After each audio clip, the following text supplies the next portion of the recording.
हरे कृष्ण।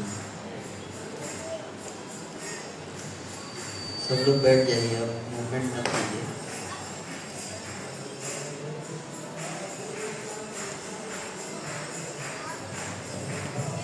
ओम अज्ञानतिमिरान्धस्य ज्ञानाञ्जनशलाकया चक्षुरुन्मीलितं तस्मै श्री गुरवे नमः।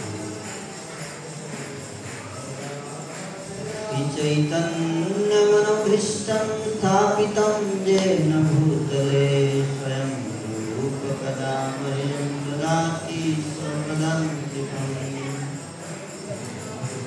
वन्देऽहं श्रीगुरो श्रीपदकमलं श्रीगुरुं वैष्णवं च श्रीरूपं साग्रजातं सहगणरघुनाथान्वितं तं सजीवम्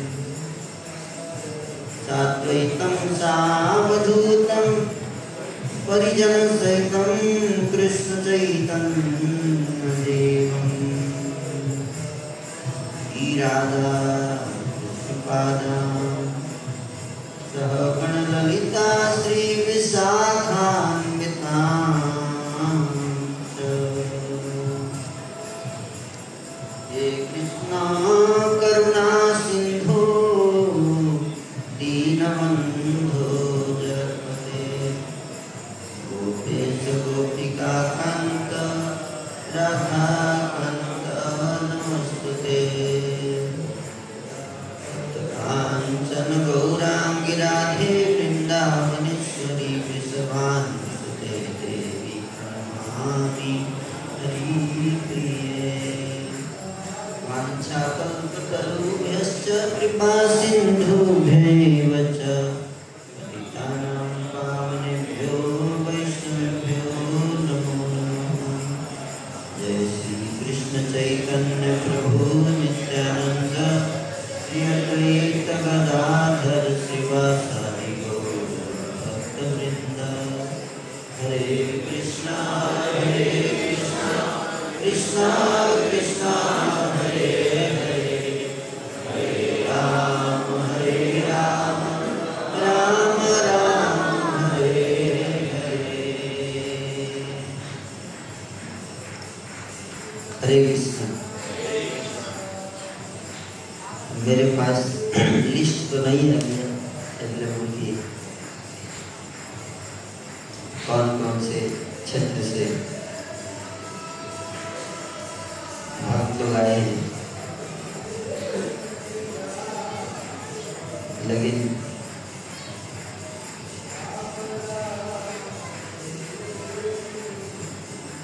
ऐसा है कि सारे कॉन्ग्रेगेशन जो भी जहाँ प्रीचिंग चल रहा है वहाँ से भक्त आए हैं। तो भगवान ऋषिकेश, भगवान श्री कृष्ण का एक नाम है ऋषिकेश। ऋषिकेश तो उन्हीं के नाम पर इस धाम का नाम पड़ा ऋषिकेश। तो भगवान श्री कृष्ण यहाँ पे प्रकट हुए दर्शन देने के लिए। एक बहुत ही महान तपस्वी ऋषि हुए थे जिनका नाम था रैभ्य ऋषि।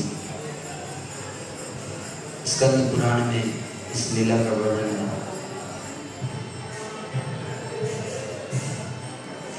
उन्होंने बहुत तपस्या किया तो इसके कारण जो है वो भगवान प्रसन्न हुए तपस्या से।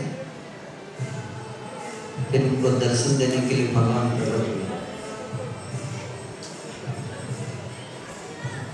ऋषिकेश। इसलिए भगवान ने वरदान मांगा, बोला कि वरदान मांगो। ऋषि से बोले कि वरदान मांगो,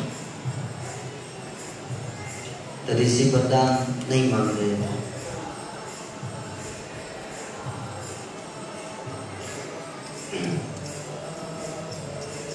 तो जब ऋषि ने वरदान नहीं मांगा तो भगवान बार बार बोलेंगे मेरा प्रकट होना कभी विफल नहीं होता है, कुछ न कुछ वरदान मैं देता हूँ।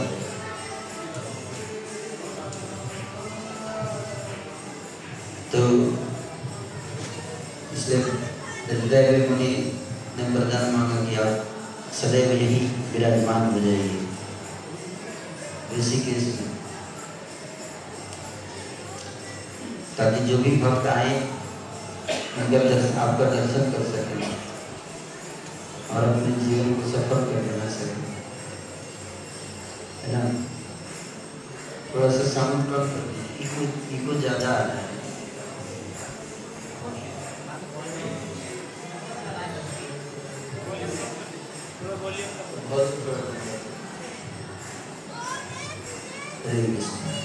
ठीक है, तो इस प्रकार से भगवान यहाँ दर्शन दिए प्रकट हुए। तो भगवान ऋषिकेश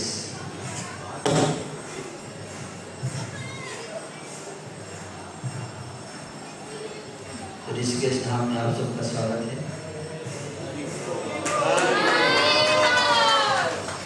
भागीरथी के तट पर गंगा जी भगवान श्री विष्णु वामन देव के चरण कमलों से गंगा जी प्रकट हुई और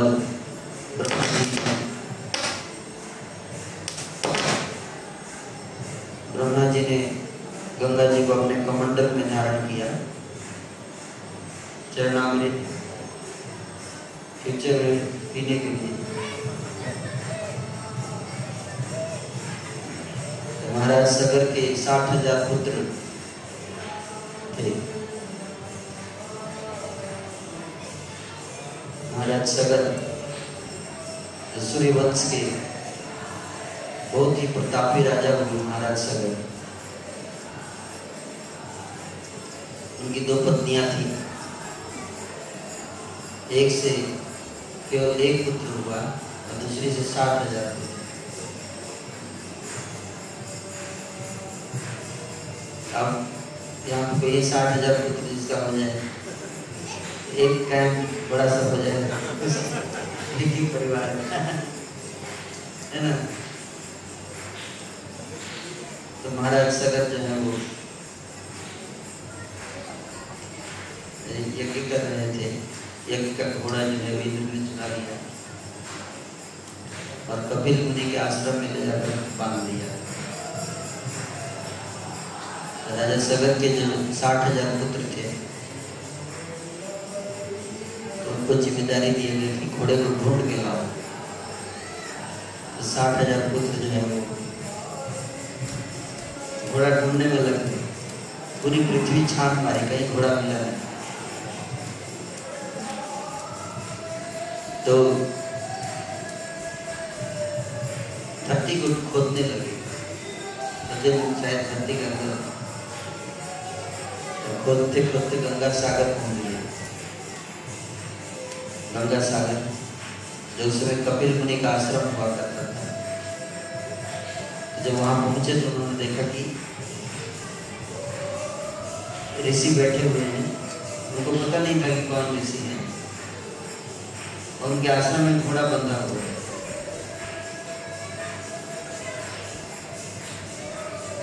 और तपस्या में लीन है। तो उनको बहुत गुस्सा आया।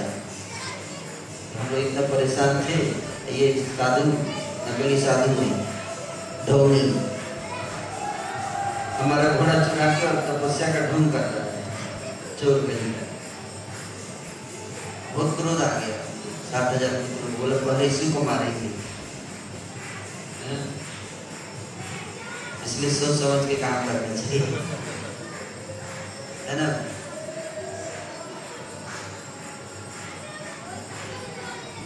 अपनी आंखों पे हमेशा विश्वास करना अच्छी बात नहीं। एक बार हम लोग जो देखते हैं, जो सोचते हैं, जो देखते हैं हमें लगता है कि यही सही है ना। इसलिए इसलिए हमें सावधान रहना चाहिए लाइफ में। तो ये गलती हो गई उन लोगों से,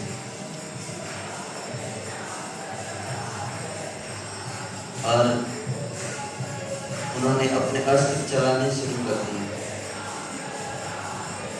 अस्त्र चलाए कपिल मुनि पे। भगवान कपिल देव जो कर्दम मुनि के पुत्र हैं, माता देवहूति के संतान, जिनका वर्णन श्रीमद् भागवत में आता है। भगवान कपिल देव को लगा कि कोई आप अटैक कर रहा है, उन्होंने अपनी आँख खोली, क्रोध देखे कि ये लोग अटैक कर रहे हैं। उनको भी नहीं पता कि अटैक कर रहे हैं, उनको क्या पता कि घोड़ा बांध दिया किसी ने। मेन कल्प्रिट तो गायब है, इंद्र।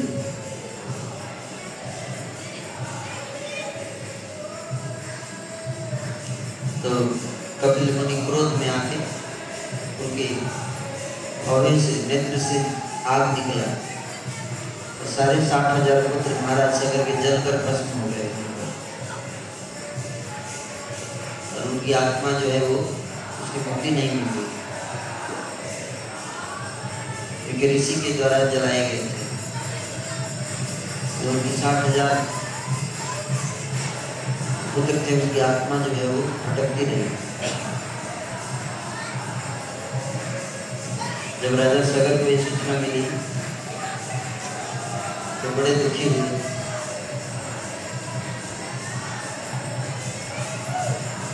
तो फिर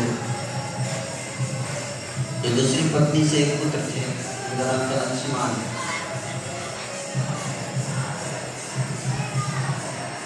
तो उनसे रिक्वेस्ट किया कि हमारे 60,000 पुत्रों का तर्पण उद्धार कैसे होगा। बड़ी चिंता का विषय होता था, उद्धार हुआ कि नहीं। आजकल कोई चिंता की बात, उद्धार हो या ना हो, संतान है लेकिन उसका उद्धार हुआ कि नहीं हुआ इसकी चिंता नहीं रहती है।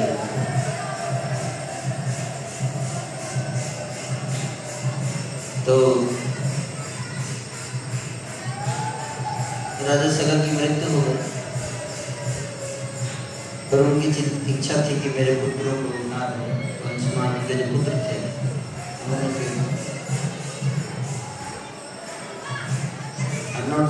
नेम हो सकता है थोड़ा चेंज, पर उन्होंने तपस्या किया। तो भगवान जो है उन कैसे उद्धार हो, पता चला कि गंगा जी आएंगी। जब ब्रह्मा जी के कमंडल से गंगा जी जब आएंगी, जब 60,000 जो पुत्र मरे थे उनके राख जो थी उसके ऊपर से गंगा जी जब जाएंगी, और गंगा जी का स्पर्श जब होगा तो उनका उद्धार हो जाएगा। इसलिए मृत्यु के बाद राख को गंगा जी में हम लोग समर्पित करने की प्रथा है। उसी समय से मृत्यु के बाद जो भस्म होता है शरीर का, उसको हमको गंगा जी में समर्पित कर देने से व्यक्ति की मुक्ति हो जाती है। तो इस प्रकार से बहुत लोगों ने प्रयास किया उनके वंश में, लेकिन कोई गंगा जी को लेकर नहीं आ पाए। तपस्या सब आते थे तपस्या करने हिमालय में, गंगा जी को लाने के लिए बहुत तपस्या करना पड़ेगा। गंगा जी ऐसे आज तो हम लोग जाके फटाक से डुबकी लगा लिए, है कि नहीं? लेकिन हमको पता नहीं है कि गंगा जी को कमंडल से ब्रह्मा जी के लाने के लिए कितनी तपस्या की रहती है। आने वाली जनरेशन के लिए भी काम आसान हो गया। पृथ्वी पे गंगा जी नहीं थी, स्वर्ग में भी नहीं थी। तो उसी तरह से श्री प्रभुपाद जी ने इतनी तपस्या की इस्कॉन बनाने के लिए, लेकिन इस्कॉन भी गंगा जी की तरह ही है, लेकिन गंगा जी से भी महान है। क्योंकि इस्कॉन गंगा जी तो पाप को नष्ट करती है, लेकिन इस्कॉन तो पाप करने की प्रवृत्ति को नष्ट करता है। है ना? इसलिए हरिनाम गंगा जी से भी ज्यादा प्रभावी। भगीरथ जी ने प्रयास किया गंगा जी को, कई हजार वर्ष तक तपस्या किया भगीरथी ने। भगीरथ भगीरथ भगीरथी नहीं, भगीरथ उनका नाम था। हजारों वर्ष तपस्या करने के बाद ब्रह्मा जी प्रसन्न हुए। ब्रह्मा जी से कहा कि गंगा जी को आप पृथ्वी पे भेज दीजिए। तो ब्रह्मा जी ने कहा कि भेज तो दूंगा मैं, लेकिन पृथ्वी उसका गंगा का जो प्रवाह है, उस प्रवाह का जो बल है उसको सहन नहीं कर पाएंगे, पृथ्वी नष्ट हो जाएगी, गंगा आएगी। आप देख रहे हैं प्रवाह। अगर आप गलती से घुस गए तो फिर वापस नहीं आ पाएंगे। तो फिर भगीरथ ने कहा फिर क्या करना पड़ेगा, इतने हजार तपस्या किया फिर कोई फायदा नहीं किया। तो ब्रह्मा जी ने बताया कि एक तरीका है ना,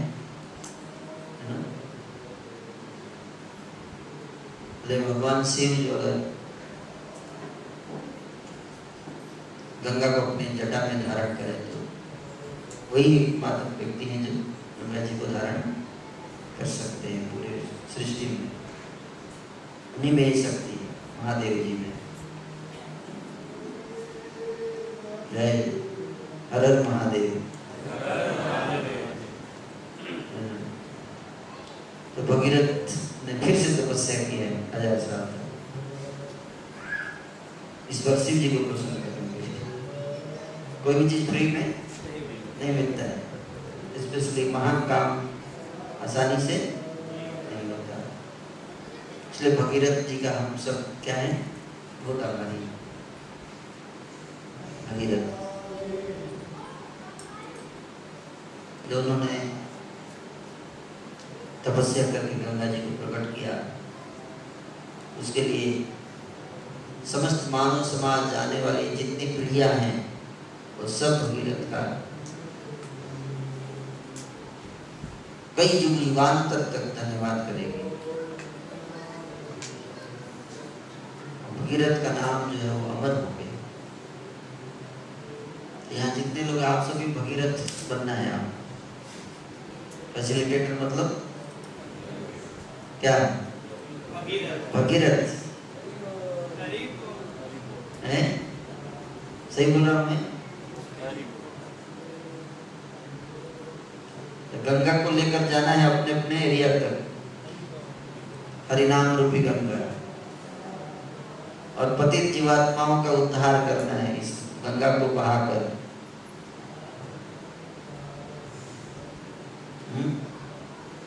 लेकिन गंगा ऐसे नहीं आएगी, उसके लिए तपस्या करना पड़ेगी ना, है ना? तपस्या, एक तो तपस्या आप लोग कर रहे हैं, सेशन अटेंड कर रहे हैं, आश्रम में शुरू होगा, और सीखने का प्रयास कर रहे हैं कैसे प्रचार को आगे बढ़ाया जाए। ये भगीरथ प्रयास है। कई सारे भगीरथ यहाँ पे बैठे हैं, फ्यूचर भगीरथ, है ना?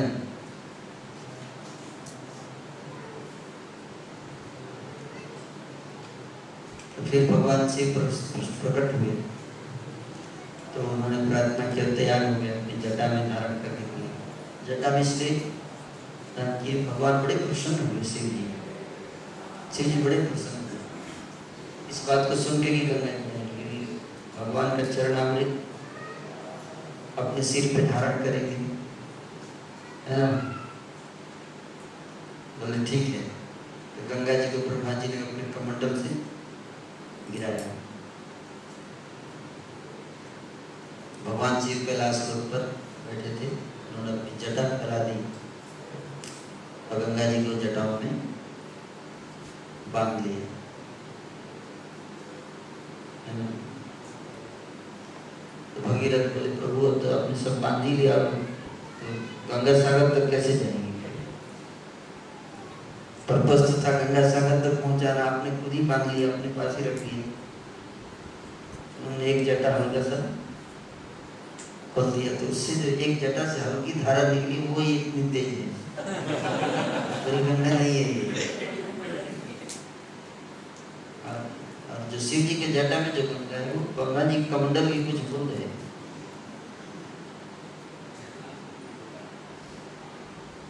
सारी ब्रह्मा जी ने सारा नहीं भेज दिया, अपने पास रखे मतलब। और उसमें कुछ जटा में उसमें एक निकाला तो ये है, ये भी पूरी गंगा नहीं है, ये पहले वो स्वर्ग में गई। शिव जी ने जब खोला तो वो गंगा सबसे पहले स्वर्ग में इनका नाम जो है मंदाकिनी, है ना, मंदाकिनी नाम से। और फिर स्वर्ग से आरोहण करके नीचे पृथ्वी पर आती है, अवरोहण पृथ्वी पर आती है। गंगोत्री में गंगो का गोमुख से निकलती है गंगा जी पृथ्वी पे, पृथ्वीवासियों का उद्धार, बड़े स्वर्ग के लोगों का उद्धार करती है। वहाँ पे स्नान करके देवता लोगों का उद्धार होता है। फिर पृथ्वी पे आती है गोमुख से। अब गोमुख है, पैदल जाना पड़ता है कई किलोमीटर पहाड़ों में, तब जाके गोमुख जाएंगे। वहाँ पे इतनी सी धारा है, बहुत ज़्यादा नहीं, इतनी है। फिर गंगोत्री आती है, गंगोत्री, फिर गंगोत्री से फिर देवप्रयाग तक आती भागीरथी। तो भगीरथ लेकर आए इसलिए इनका नाम पड़ा भागीरथी, है ना। तो गंगा जी प्रकट हुई, बोली कहीं किधर जाना है मुझे? भगीरथ से बोले किधर जाना है? तो भगीरथ बोले मैं रथ से चलता हूँ, आप पीछे पीछे आना। आगे आगे भागीरथी, भगीरथ और पीछे भागीरथी। देवप्रयाग में आगे अलकनंदा से और भगीरथी का मिलन होता है। अलकनंदा जो बद्रीनाथ की से आती है, अलकनंदा नदी बद्रीनाथ से निकल के आ रही है सरस्वती, और फिर वहाँ से आगे दोनों मिल जाती हैं। देवप्रयाग में दोनों मिलकर बन गई गंगा, भागीरथी और गंगा।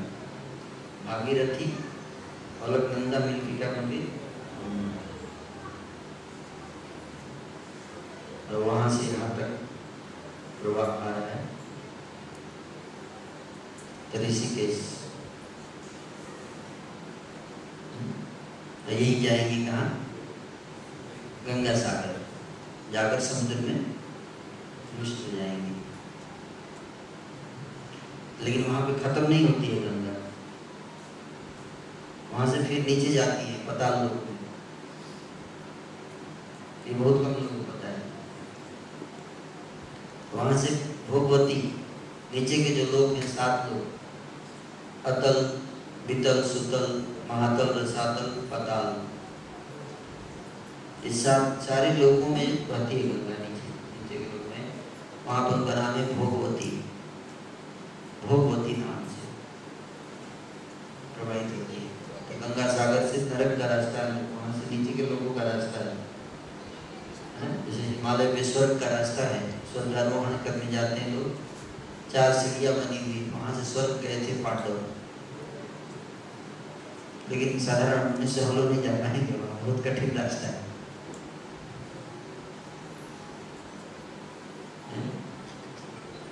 तो सीढ़ी बनी हुई है लास्ट, वहाँ से ऊपर पांडव उठते हुए गए थे स्वर्ग, पैदल चलते हुए। सारे पांडव तो नहीं जा पाए, केवल युधिष्ठिर महाराज जा पाए, बाकी सब लोग, ऐसी लीला है। तो दरवाजे, सीक्रेट्स दरवाजे हैं जिसको खोलकर आप स्वर्ग जा सकते हैं, है ना। तो ये सब आधुनिक समाज, मानव समाज को पता नहीं है ना। एनीवे, तो फिर महाराज के सगर के 60,000 पुत्रों का उद्धार हुआ। गंगा जी पहुंची गंगा सागर। तो ये गंगा जी के अवतरण की लीला बताइए संक्षेप। लेकिन आप देखो तब से लेकर आज तक न जाने कितने जीवों का उद्धार कर चुकी है गंगा जी।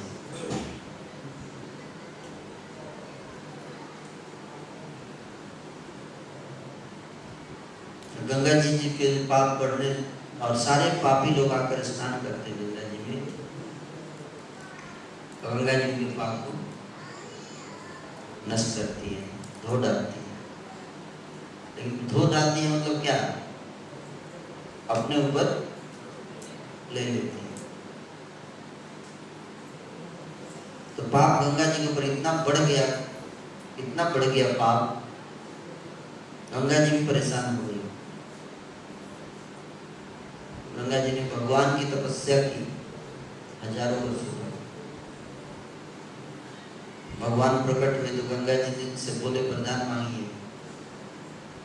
गंगा जी बोली प्रभु सारे पापी लोग कलयुग में अपना पाप धोने के लिए आते हैं, और मेरे ऊपर इतना पाप चढ़ गया, मैं कहाँ पे स्नान करूं ताकि मैं अपना पाप धो सकूं।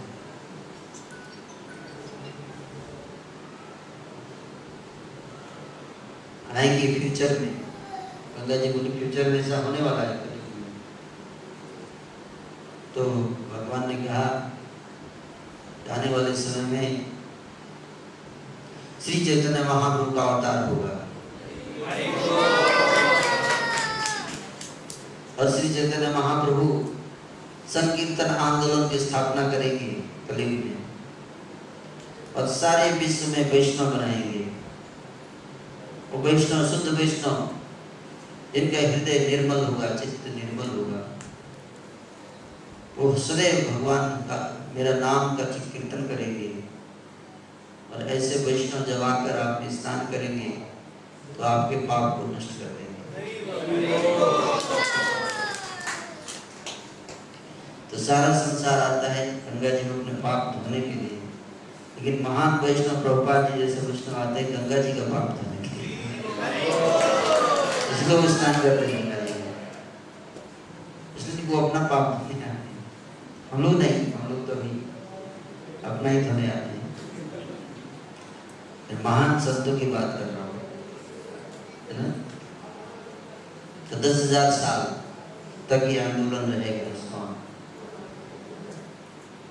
इस्कॉन संस्था जो है ये 10,000 वर्षों के लिए है। ब्रह्मवैवर्त पुराण में इसका वर्णन है, जो लीला मैंने बताया।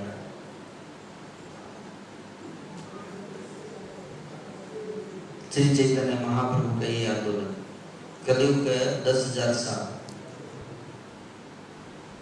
और कुल कलयुग 4,32,000 वर्ष है। अभी कलयुग कुछ भी नहीं है, ये कलयुग है ही नहीं है। ये तो अभी द्वापर युग है, कलयुग का ट्रेलर चल रहा है। अभी मूवी अभी आई नहीं, रिलीज नहीं हुई है। मूवी रिलीज होगी 10,000 साल बाद, अभी ट्रेलर दिखा के बुकिंग किया जा रहा है। तो भगवान थोड़ा कलयुग का ट्रेलर दिखा रहे हैं कि देखो ऐसा समय आने वाला है। ये ट्रेलर है, एक्चुअल मूवी आएगी तो क्या हाल होगा तुम्हारा, सोचो। इसलिए इससे पहले कि मूवी रिलीज हो है, मैं चाहता हूं कि तुमको रिलीज कर दूं इस संसार से।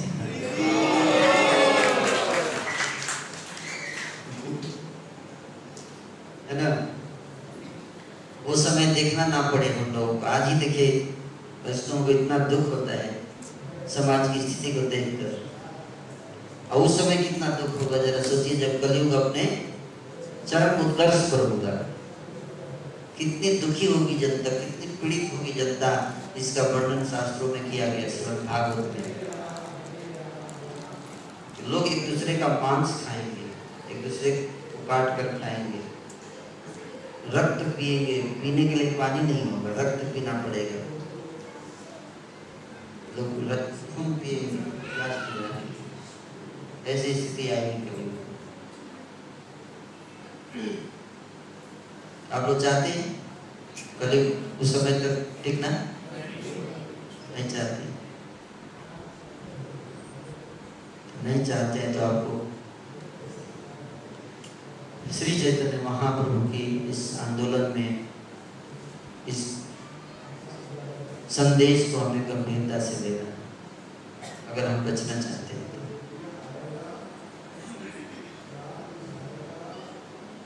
इसलिए चैतन्य महाप्रभु ट्रेलर दिखाने के बाद साथ ही साथ एक और मूवी रिलीज कर रहे हैं। वो मूवी से दैट इज संकीर्तन मूवी। शास्त्रों में बताया गया कि 10,000 वर्षों के लिए कलयुग में एक गोल्डन एज आएगा, गोल्डन एज, स्वर्ण युग, 10,000 साल में, जिसका प्रारंभ हो चुका है, 500 वर्ष बीत चुके हैं। चैतन्य महाप्रभु के जन्मदिन से वो 10,000 साल शुरू हुआ, मतलब 9,500 और बचा हुआ है। इसी में फायदा उठा लीजिए। ये चलेगा 9,500 साल तक, उसके बाद इस्कॉन भी खत्म हो जाएगा। अभी बढ़ता जाएगा, बढ़ता जाएगा, 5,000 साल तक ये आंदोलन बढ़ता जाएगा और पूरी पृथ्वी पर फैल जाएगा। हर घर घर में चला जाएगा ये, हर गांव में जाएगा, हर शहर में जाएगा।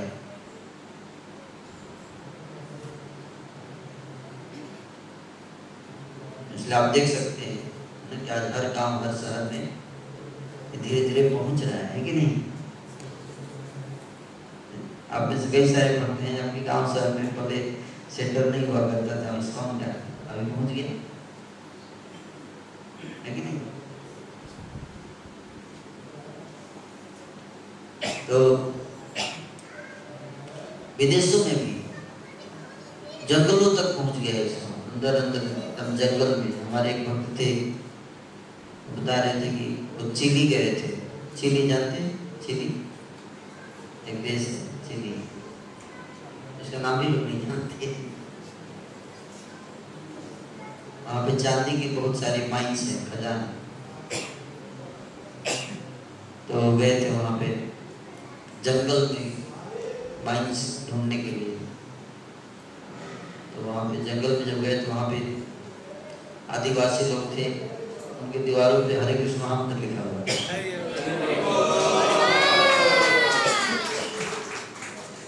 और इन आदिवासियों ने देखा इनके गले में कंठी माला थी, तो सारे आदिवासी प्रणाम करने लगे। कोई लैंग्वेज पता नहीं, उनका लैंग्वेज इनका लैंग्वेज, लेकिन कंठी माला लैंग्वेज सबको पता है। कंठी माला पहना है तो ये हमारा आदमी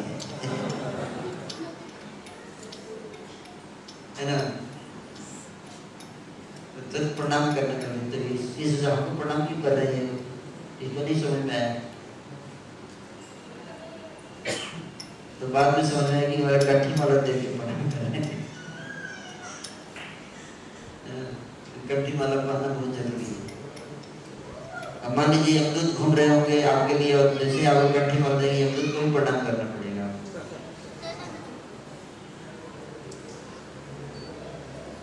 तो इस प्रकार से देखिए कैसे श्रील प्रभुपाद जी की कृपा से, श्री चैतन्य महाप्रभु की कृपा से यह आंदोलन पृथ्वी के हर गांव और शहर में पहुंच रहा है। लेकिन ये पहुंचेगा कैसे? कोई तो ठोक के ले जाएगा। तो इसलिए यहाँ देखिए आप सब 200 लगभग यहाँ डिवोटी हैं। आप सबको क्या बनना पड़ेगा? कैरियर बनना पड़ेगा, carrier of mercy of Shri Chaitanya Mahaprabhu. Chaitanya Mahaprabhu कृपा को अपने हृदय में धारण करके अपने अपने जगह जाकर बांटना पड़ेगा। जैसे श्रील प्रभुपाद जी इसको लेकर अमेरिका गए, है कि नहीं? 70 साल की उम्र में अमेरिका गए प्रभुपाद जी। अगर प्रभुपाद जी अमेरिका जाकर प्रचार नहीं किए होते, कष्ट नहीं उठाते, तो ये आंदोलन आज इतना आगे नहीं बढ़ता। Like that. तो कई सारे भक्त जो हैं वो इस कैंप में नहीं आ पाए। आप लोग तो आइए इसका लाभ उठा रहे हैं। कई सारे भक्त ऑनलाइन अटेंड कर रहे हैं,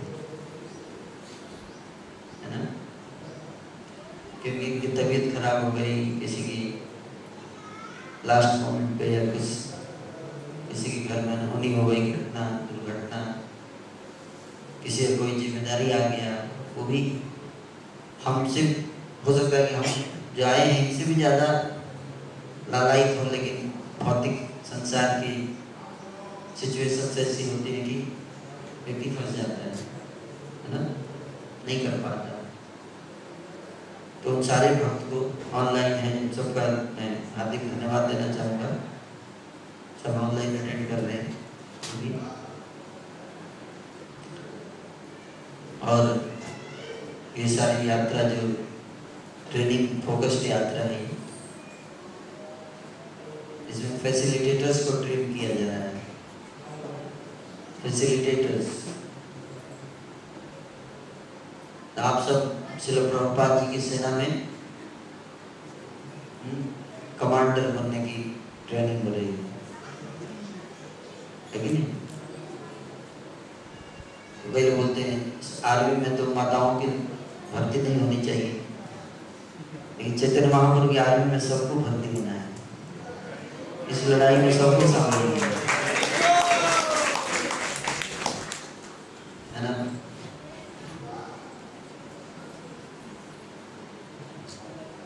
तो एक कृष्ण तत्ववेता से ही गुरु आए। जो भी व्यक्ति भगवान गुरु की आज्ञा से कृष्ण तत्व को जानकर इसको पढ़ाना है, कोई जरूरी नहीं कि हमको गुरु का उपाधि चाहिए। गुरु प्रचार जब तक मेरे को गुरु बना दी तब प्रचार करेंगे, कोई जरूरत नहीं। हमारी एक ही उपाधि है, क्या? दास दासा दास।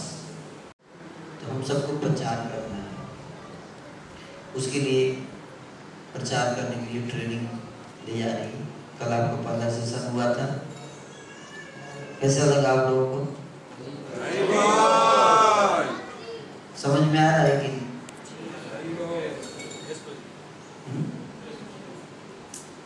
हम लोग को लग रहा है कि इसका उपयोग आप लोग करेंगे जाकर? ओके।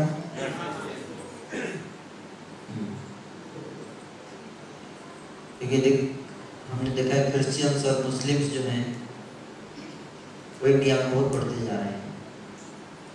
हरिद्वार में भी जितने हमारे तीर्थ स्थान हैं हर जगह संख्या बढ़ा रहे हैं, और बड़े अच्छे से उनकी ट्रेनिंग होती है ना।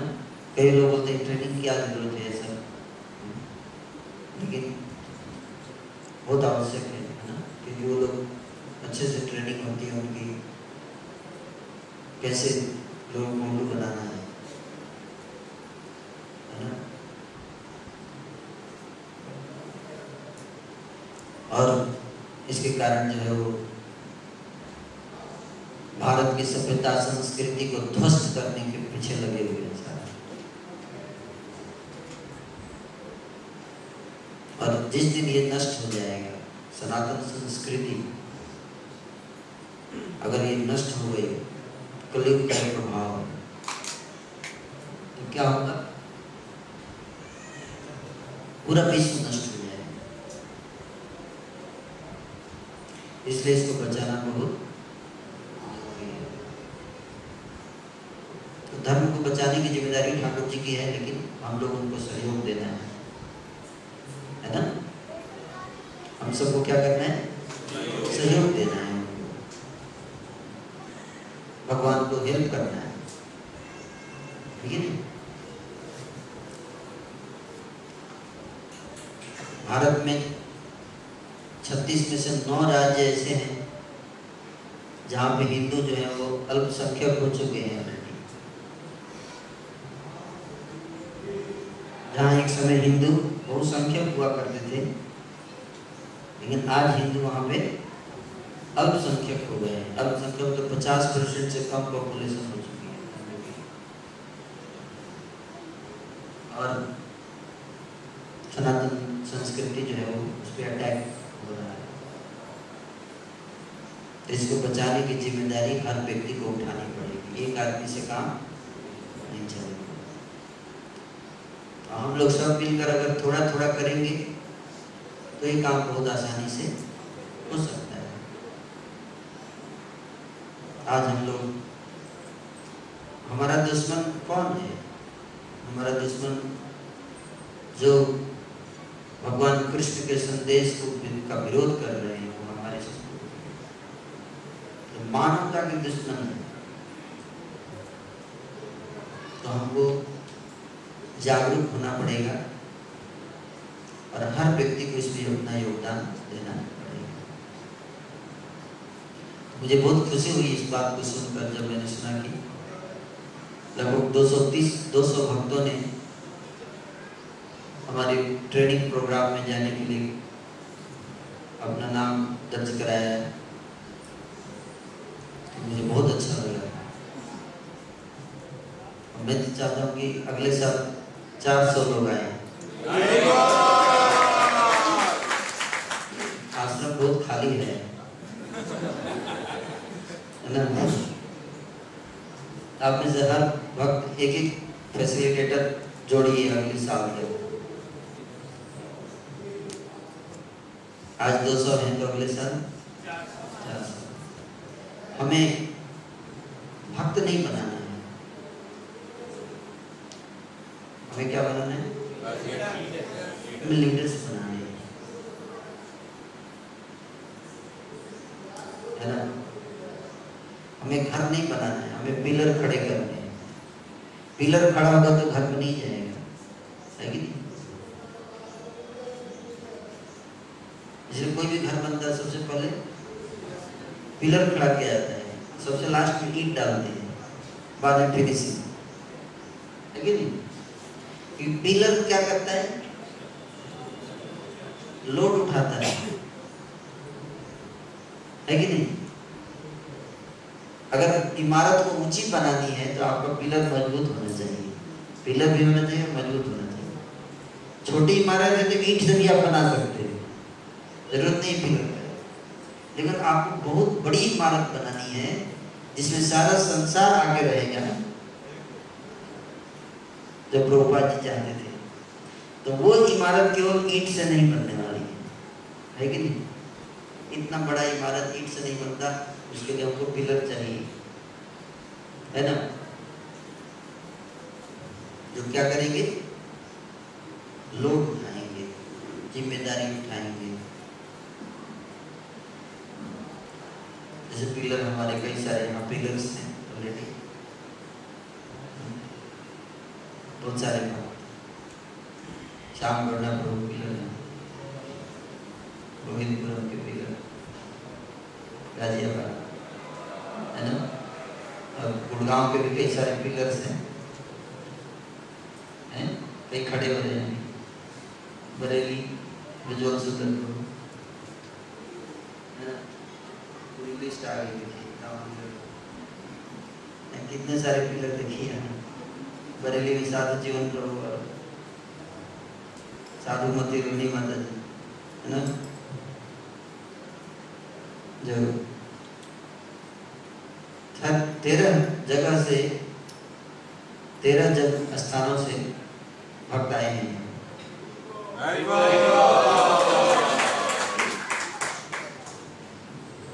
लगभग 200 भक्त हैं। तो साधु जीवन प्रभु, उज्जवल सुंदर प्रभु, साधु जीवन प्रभु यहाँ पे एक पिलर है, बरेली वाले पिलर, है ना? और दूसरे बरेली वाले पिलर उज्जवल सुंदर प्रभु, उज्जवल सुंदर प्रभु और पिलर खड़ा कर रहे हैं, है ना? उनके साथ 23 और नए पिलर खड़ा हो रहे हैं। और साधु जन 13 भक्तों को लेकर आए हैं।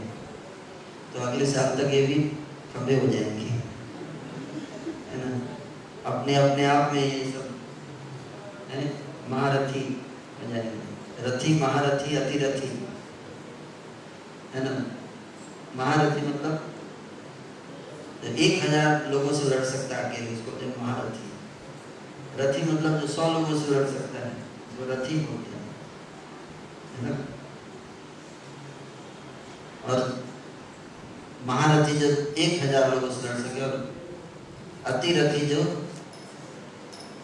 10,000 लोगों से अकेले लड़ सके, उसको अतिरथी, है ना। मैं तो चाहता हूँ कि आप लोग अतिरथी बनो, है ना। सारे यहाँ जितने होते हैं, तो गया से रमाकांत मुरारी प्रभु हैं और उनके साथ 13 भक्त आए हैं लीडरशिप ट्रेनिंग प्रोग्राम के लिए। गया के भक्त कौन कौन है? खड़े हो जाइए। यस, माता जी के पास 5 भक्त यहाँ के ऊपर है। थैंक यू, है ना। साहिबाबाद से सचिनंदन प्रेम प्रभु और उनकी सेना आई है, 23 भक्त, है ना। 23 भक्त भी काफी अच्छा प्रचार कर रहे हैं साहिबाबाद में, है ना। सबका नाम तो लेने में पूरा क्लास खत्म हो जाए, इसलिए सबका नाम नहीं लेता। और दिल्ली से SNS के डिवोटी श्रीनिवास आचार्य सभा, राम कुमार प्रभु और पद्मसाई प्रभु, नवीन प्रभु, दीपक प्रभु, उनके साथ 30 भक्त आए हैं। और गुजरात से भी भक्त आए हैं, नॉर्थ इंडिया में, वेस्ट इंडिया से, वेस्ट इंडिया से, वहाँ से अहमदाबाद से परम सिद्धि माता जी हैं, आई हुई हैं, उनके साथ 10 भक्त आए हैं। वहाँ में भी काफी अच्छा प्रचार चल रहा है।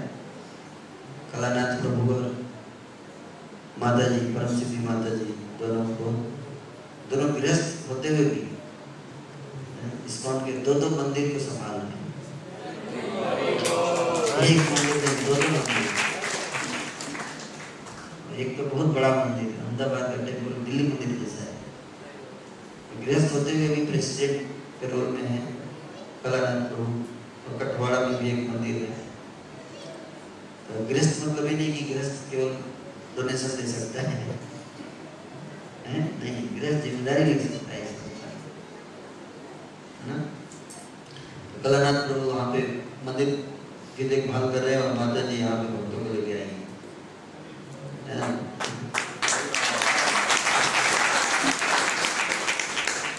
तो इस तरह से कटवाड़ा के भक्त, और गाजियाबाद से दामोदर लीला प्रभु की ग्रुप है, 20 भक्त आए हैं। दामोदर लीला प्रभु एक पिलर है ना। और पिलखुआ जो कि गाजियाबाद के बगल में ही है, वहाँ पे माधव प्रभु और पद्मा कुमारी माता जी, दोनों नहीं आ पाए, उनके बिहार पे गौर विग्रह प्रभु आए हैं। माता जी का नाम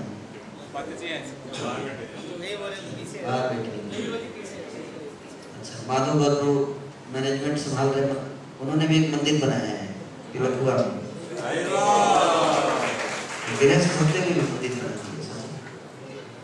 ये नहीं कि, है ना, हमको सन्यासी और ब्रह्मचारी बन के ही सेवा कर सकते हैं। इसका गृहस्थ हम भी बहुत बड़ी जिम्मेदारी संभाल रहे हैं। 10 साल में वहाँ पे भी तब 300-400 भक्त हैं पिलखुआ में, और वहाँ पे बहुत सुंदर मंदिर है। कभी आप लोग समय मिले तो आइए, मेन रोड पर, बिल्कुल हाईवे के ऊपर बनाया है, रोड से ही आपको दिखेगा इस्कॉन का मंदिर, दिल्ली लखनऊ हाईवे पे है। तो 30 भक्त आए हैं वहाँ से लखवा से 30 भक्त आए हैं, है ना? लखवा और हापुड़, रुद्रपुर उत्तराखंड में बहुत शिकायत थी कि कोई मंदिर नहीं बन रहा है अभी तक, है ना? रुद्रपुर सबसे पहले सबसे आगे कि हम बनाकर दिखाएंगे। उत्तराखंड का पहला मंदिर बहुत जल्द बनने वाला है इस समय का। वहाँ पे रुद्रपुर के भक्तों का बहुत प्रयास है। सर्वमंगल गौर प्रभु वहाँ पे इंचार्ज हैं और उनके साथ 7 भक्त आए हैं ट्रेनिंग में।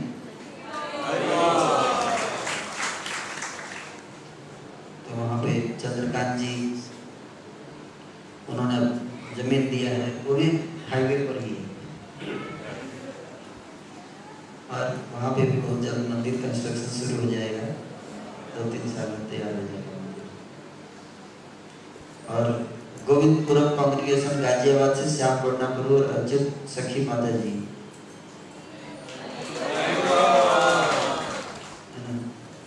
उनके साथ 15 भक्त आए हैं जो कुछ दिनों में लीडर हो जाएंगे।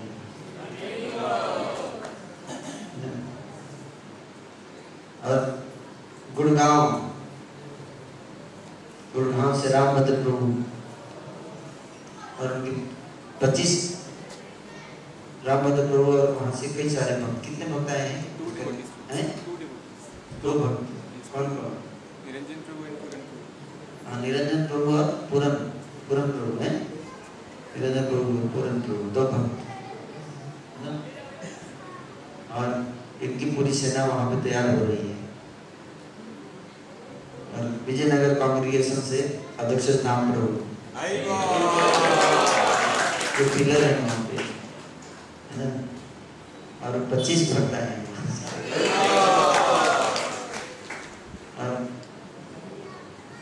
बाकी और गाजियाबाद कांग्रेगेशन में वैष्णव प्रेयसी माता जी हैं, है ना? वो भी कई सारे भक्तों को, बकरेश्वर माधव नंदया माता जी, तो ये सब भक्त, कई सारे भक्त आए हैं। तो अच्छा लग रहा है कि आप सब अच्छे से ट्रेनिंग लीजिए। ये पहला ट्रेनिंग प्रोग्राम है हमारा। फैसिलिटेटर ट्रेनिंग प्रोग्राम एक ऑलरेडी चल रहा है जून पे, हर वीक क्लासेज होती हैं सैटरडे को। इससे पहले दीक्षा प्रिपरेशन कोर्स चल रहा था उस पर, है ना? ट्रेनिंग बहुत जरूरी है ना? प्रभुपाद जी कहते थे ट्रेनिंग क्यों जरूरी, आप जानते हैं? सरकार का ये रूल है, कोई भी व्यक्ति को ट्रेनिंग की आवश्यकता पड़ती है अगर वो व्यक्ति कोई जिम्मेदारी संभाल रहा है। और वो जिम्मेदारी ऐसी है, ऐसी जिम्मेदारी जिससे लोगों का लाइफ प्रभावित होता है, तो आपको ट्रेनिंग जरूर लेना है। अगर आपके पास कोई जिम्मेदारी नहीं है तो ट्रेनिंग की जरूरत नहीं है। एग्जाम्पल के लिए, जैसे व्यक्ति का विवाह होता है, विवाह होगा तो पत्नी है, बच्चे हैं, उनका लाइफ जो है आपके कैरेक्टर पर डिपेंड है कि नहीं?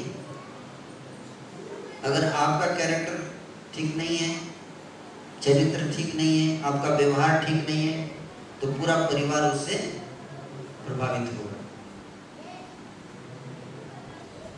बच्चे प्रभावित होंगे। इसलिए वैवाहिक जीवन में जाने से पहले ट्रेनिंग होना जरूरी है,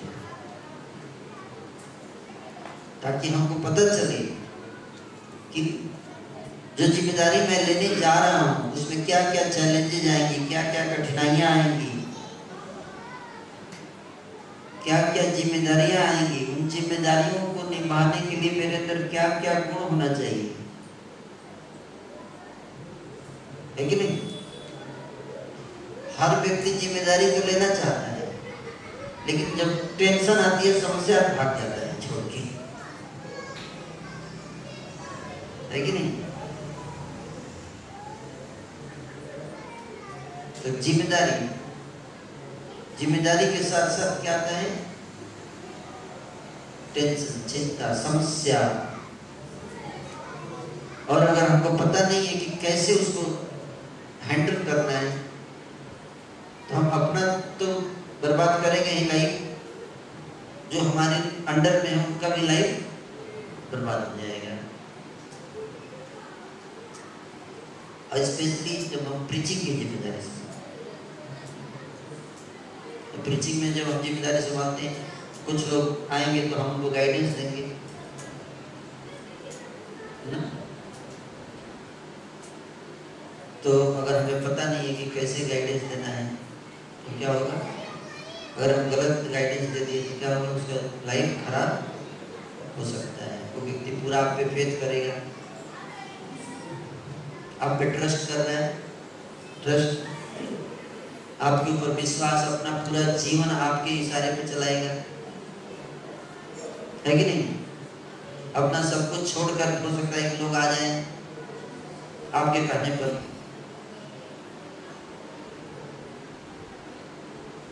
और बाद में पता चला कि उनके साथ धोखा हो गया। तो इसलिए कोई भी जिम्मेदारी देने से पहले या लेने से पहले हमें देखना चाहिए कि क्या मैं उसके लिए तैयार हूं या नहीं हूं।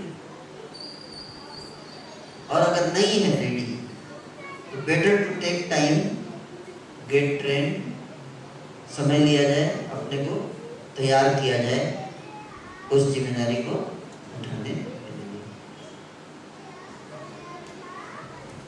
तो जब हम प्रचार की सेवा में कूदते हैं, तो हमको पता होना चाहिए कि इसमें कैसे, कई सारी समस्याएं हैं। एक समस्या आती है क्या? आपस में बहुत लड़ाइयाँ होती हैं, है ना? बहुत लड़ाइयाँ होती हैं। दो लोग, मैं कई जगह देखता हूँ कॉन्ग्रीगेशन में, जैसे एग्जाम्पल के लिए बता रहा हूँ कि दो ग्रुप इतना एक दूसरे से लड़ते हैं, एक दूसरे का चेहरा नहीं देखना चाहते। कुछ दिन पहले क्या था मुरादाबाद में, किसी का नाम नहीं लेना चाहिए, पर एग्जाम्पल के लिए बता रहा हूँ। तो वहाँ पे सारे कांग्रेस लीडर्स को बैठाया, तो एक बोल रहा है कि वो आएगा तो मैं नहीं आ सकता, उसको आप डिसाइड कर लीजिए, उसको लाना है या मेरे को लाना है। दोनों पढ़ते हैं, दोनों माला करते हैं, प्रचारक भी हैं, सबके अंडर में 15, 20, 20, 50, 50 लोग हैं, लेकिन आपस में उनका रिलेशन ठीक है। हम संदेश दे रहे हैं प्रेम का, है कि नहीं? और हम खुद ही एक दूसरे से प्रेम नहीं करते, हम खुद ही एक दूसरे से लड़ते हैं, तो क्या शिक्षा देंगे? हम खुद ही एक दूसरे के साथ बैठ के कभी साथ में प्रसाद पाने में, नहीं वो बैठा है, मैं नहीं बैठूंगा, मैं उधर बैठेंगे, है ना? इसका मतलब हम मैच्योर नहीं है। तो अगर हमारे अंदर दूसरे की प्रति से लड़ाई है, तो हमारे नीचे जो आएंगे वो भी क्या होंगे? आप समझ रहे? जैसे मान लीजिए आप एक चश्मा पहने और चश्मा में उल्टा दिखाई देता है, तो आप जो है, इधर कुआं है, इधर से रास्ता आपको दिखाई दे, इधर कुआं, इधर रास्ता, तो आप जिधर कुआं उधर जाएंगे, आप गिरेंगे। आपके पीछे 50 लोग आ रहे हैं और लीडर को फॉलो कर रहे हैं जिसके चश्मे में प्रॉब्लम है, तो वो लोग भी उधर ही जाएंगे कुआं में पीछे पीछे, है कि नहीं? तो इसलिए हमको क्या करना है कि प्रचार भी करना है, साथ ही साथ अपने को तैयार भी करना है, ठीक है ना? तो प्रभुपाद जी की इच्छा थी, है ना, boiling the milk, Prabhupada ji बोलते बॉइल द मिल्क, है ना? तो उसी तरह से हमको, इसलिए ट्रेनिंग बहुत जरूरी है। और केवल 3 चीजों में ट्रेनिंग होनी चाहिए हमारी। किस चीज में? 3। पहला है नॉलेज। नॉलेज याद रखिए, KVS, KVS formula, KVS।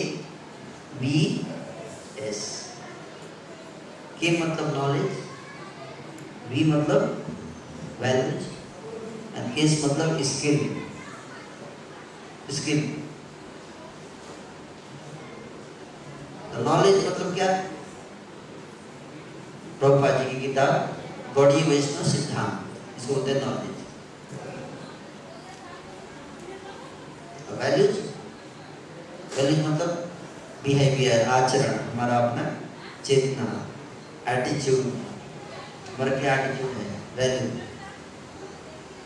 Humble है कि नहीं, विनम्र है कि नहीं, सहनशील है कि नहीं, दूसरों को सम्मान देते हैं कि नहीं देते हैं, हृदय में दया है कि नहीं है, ये सब क्या है? वैल्यू। दिव्य गुण, जो 26 गुण है वैष्णव के, है ना। और स्किल मतलब क्या? स्किल मतलब जैसे आपको नॉलेज देना है किसी को, आपको पता भी है, फिलॉसफी पता है, लेकिन आपको पता नहीं कैसे प्रेजेंट करना है, कैसे बात करनी है। तो आप लोग जो है वो आ जाइए, तो हम सबको श्री चैतन्य महाप्रभु के चरणों में समर्पण करना चाहिए। और इस प्रकार से हम सबको कृष्ण के चरणों में पूरी तरह से शरणागत हो जाना चाहिए। और इसके बाद हम लोग भगवत धाम जाएंगे। फिर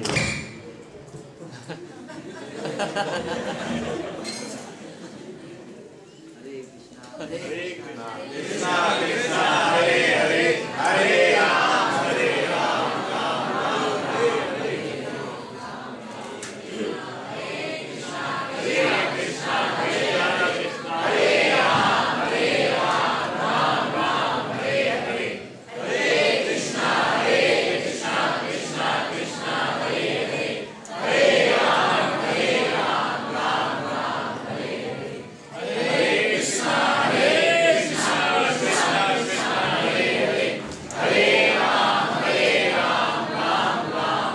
हरे। हरे कृष्णा ओके, थैंक यू। तो स्किल्स के बारे में बता रहे हैं। स्किल्स तो एक जो है प्रेजेंटेशन स्किल, मैं बोल रहा था ना, लोग सो जाएंगे, है ना। आपको पता होना चाहिए कैसे बोलना है ताकि लोग जो हम बताना चाहते हैं उसको समझ जाए। स्किल आपको पता है, लेकिन दूसरे को कैसे बताना ये नहीं पता है, कैसे समझाना ये नहीं पता है ना। तो ये कला है, इसको कला, आर्ट, है ना। तो ये सीखना चाहिए हमको, बहुत जरूरी है। कई प्रकार के स्किल्स हैं, leadership skills, communication skill, presentation skill, coaching skill, managerial skill, musical skill, कैसे बजाना है हारमोनियम, करताल, मृदंग। अगर लीडर को नहीं पता तो दूसरे को कैसे सिखाएगा, है कि नहीं। सिंगिंग स्किल, है ना। भजन याद है लेकिन आपको गाना नहीं आता तो लोग भाग जाएंगे। अच्छा, थोड़ा राग में अगर बढ़िया से मधुर स्वर में गाएंगे तो लोग ज़्यादा अट्रैक्ट होंगे, लेकिन इसको तो स्किल्स सीखना चाहिए, मृदंग बजाना सीखना चाहिए, है ना। तो इस प्रकार से 3 चीज बताया मैंने, KVS के मतलब वी मतलब एस मतलब स्किल्स।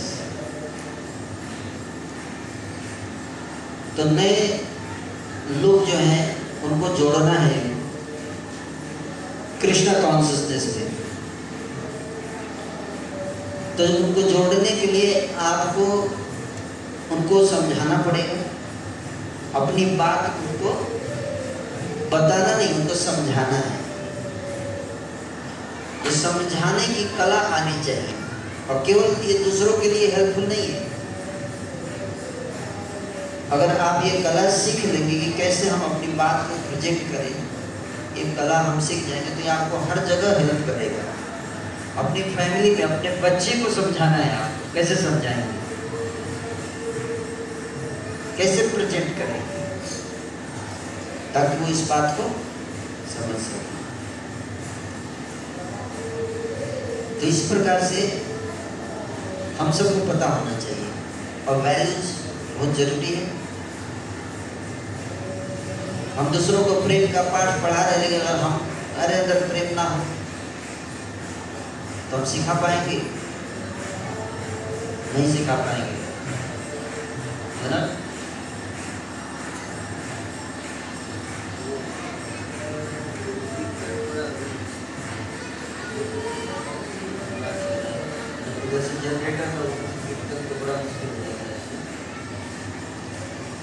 तो इसलिए हम सबको ट्रेनिंग लेना चाहिए, है ना? तो इसलिए हमने प्लान बनाया ऐसा। हमारी एक कमेटी है जिसका नाम है SP3C। क्या? SP3C। एस मतलब श्रीला, बी मतलब प्रभुपाद, 3C मतलब CCC। सी मतलब कांग्रीगेशन, दूसरा सी मतलब कोऑर्डिनेशन, और तीसरा सी मतलब कमेटी। तो Srila Prabhupada congregation coordination committee, SP3C short में बोलते हैं।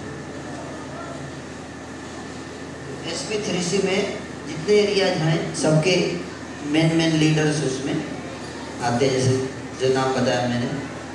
और हम सब ने मिलकर स्ट्रेटजी बनाते हैं कैसे कांग्रीगेशन प्रीचिंग को पूरे दुनिया में फैलाना है। तो वहाँ पे हमने ये पहला हमारा एजेंडा यही था कि हमें भक्त बनाने से ज़्यादा जरूरी है लीडर बनाना। अगर हमने लीडर बना दिए तो भक्त, वो लीडर बाकी भक्त बना देंगे, है ना? और जितने ज़्यादा लीडर होंगे, आज जैसे हमारे यहाँ पे 200 भक्त हैं, ठीक है? अगर आप 200 भक्त अगर ट्रेन हो जाएं अच्छे से, और हर भक्त जो है अब जाके एक साल में अगर 25-25 भक्त बनाएगा तो अगले साल तक कितने भक्त हो जाएंगे? 200 गुणा 25 कितना होता है? 5000 भक्त बनेंगे आपको एक साल में।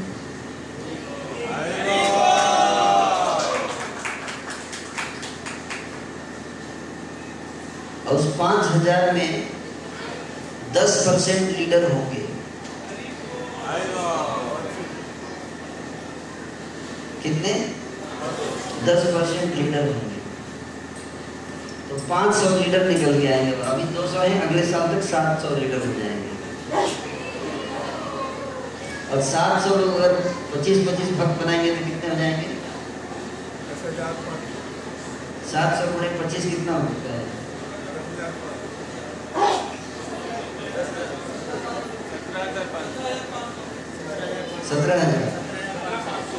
17,000 भक्त। ये पूरा छोटा पड़ जाएगा। तो 2-3 साल में आप इतनी बड़ी संख्या पे पहुंच सकते हो अगर ऑर्गेनाइज्ड वे में जाएंगे। क्या? और नहीं जानते तो हम इतने सालों से प्रचार कर रहे हैं, इतने भक्त बने नहीं बने।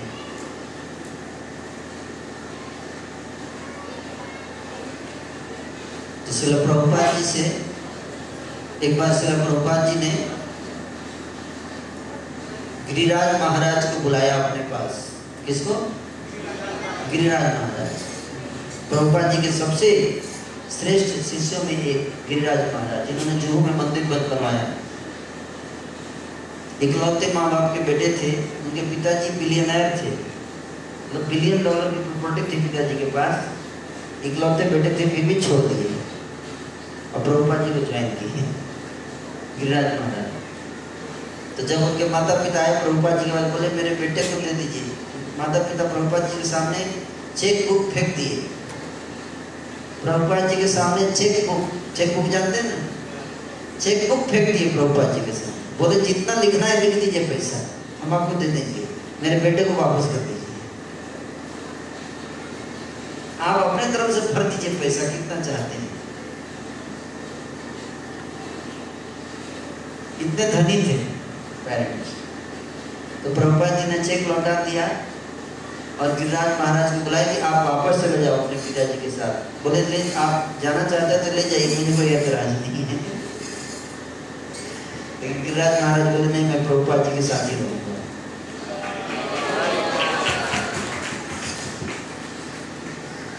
तो एक दिन प्रभुपाद जी गिरिराज महाराज को बुलाए अपने पास।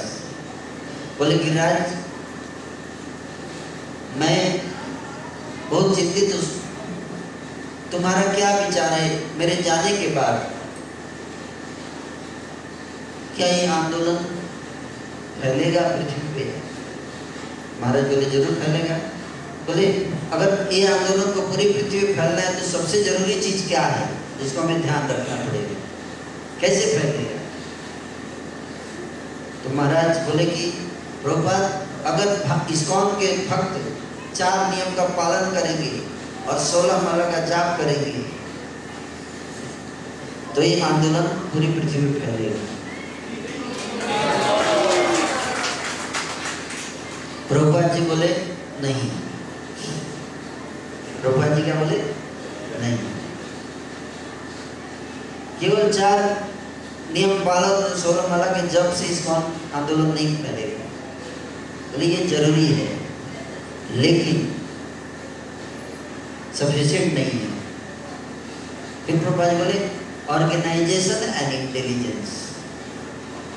2 शब्द बोले प्रभुपाद जी, क्या? Organisation and intelligence. प्रभुपाद बोले हमें ऑर्गेनाइज्ड वे में काम करना पड़ेगा और दिमाग से काम करना पड़ेगा।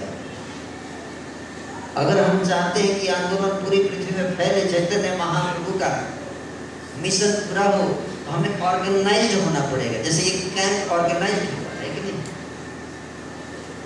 अब ऑर्गेनाइज कैसे हुआ? भक्त लोग पहले से आए यहाँ, उन्होंने गेस्ट हाउस देखा, कई गेस्ट हाउस देखे, उसमें से एक चुना, फिर उसमें सारी व्यवस्था, कहाँ पे भक्त रहेंगे, कहाँ पे प्रसाद पाएंगे, कहाँ पे क्या, वो सब पहले से प्लानिंग किया गया है। कहाँ पे लेक्चर होगा, साउंड सिस्टम कौन लेके आएगा, सारी व्यवस्था पहले से सिस्टम सेट किया गया है कि नहीं? इसको कहते हैं ऑर्गेनाइजिंग, ऑर्गेनाइज करना चीज़ों को बढ़िया से, है ना? ये नहीं कि चलो चलो चलते हैं, वहीं जाके देखेंगे, कोई ना कोई तो मिल ही जाएगा गेस्ट हाउस, वहीं रुक जाएंगे। फिर यहाँ आए, पता चला है ना कि कोरोना का रिपोर्ट लेके नहीं आए। अब पता चला एक दिन पूरा लग गया रिपोर्ट बना देंगे, है ना? सारा दिन भी वेस्ट हो गया, है ना? ऑर्गेनाइज रहेंगे तो नहीं रहेंगे तो हमारा टाइम ऐसे ही एनर्जी बर्बाद हो जाएगा, हम कुछ अचीव नहीं कर पाएंगे। लेकिन अगर हम ऑर्गेनाइज हैं, उसी तरह से प्रचार में भी हमें ऑर्गेनाइज तरीके से काम करना पड़ेगा। जैसे अभी हम 200 हैं, हम टारगेट बना लें कि हम सबको पूरे साल में एक फैसिलिटेटर बनाना है। क्या बनाना है? फैसिलिटेटर। तो अगले साल तक कितने हो जाएंगे? 400, है कि नहीं? ये बहुत बड़ा काम नहीं है। साल में एक फैसिलिटेटर बनाना कोई बहुत बड़ा काम नहीं है। इट्स वेरी प्लीज साल में नहीं 2 साल में बना दीजिए। लेकिन जो मैं कैलकुलेशन आपको दिखा रहा था कि 17,500 भक्त हो जाएंगे 2 साल में, इस अगर 5 साल में कितने हो जाएंगे? 50,000। हमको जवाहरलाल नेहरू स्टेडियम में फेस्टिवल करना। आप लोग चाहते हैं 2025 में जवाहरलाल नेहरू स्टेडियम फेस्टिवल किया जाए? अभी तक हम क्रिकेट मैच देखा करते थे, अब हम हरिनाम संकीर्तन देखेंगे जवाहरलाल नेहरू स्टेडियम। ये हो सकता है, बहुत आसानी से हो सकता है जब हम सब मिलकर काम करें। कलयुग का काम है हमको बांट देना, डिवाइड एंड रूल। हम साथ में मिलके प्रयास करते हैं तो बड़े बड़े काम हो सकते हैं। तो ये तब होगा जब हम ट्रेनिंग लेंगे। क्या करेंगे? ट्रेनिंग लेंगे। तो इसलिए आप सबको ट्रेनिंग दिया जा रहा है। कई सारे टॉपिक्स हमने डिफाइन किए हैं, एक एक करके अलग अलग कैंप में। कुछ वीकली सैटरडे क्लास में कुछ टॉपिक्स लिए जाएंगे और कुछ अलग अलग कैंप्स में। जैसा अभी कैंप किया हमने, 6 महीने के बाद एक और कैंप करेंगे, है ना। फिर वहाँ पे कुछ चीज़ें बताया जाएगा, ट्रेन किया जाएगा। 2-3 साल में आप देखेंगे आप कितने powerful, become like dynamite. Dynamite आप जानते हैं? डायनामाइट फटता है तो कितने लोग मर जाते हैं। जैसे आप लोग इतने पावरफुल हो जाओगे कि आप कहीं भी जाओगे तो 500 भक्त बना सकते हो।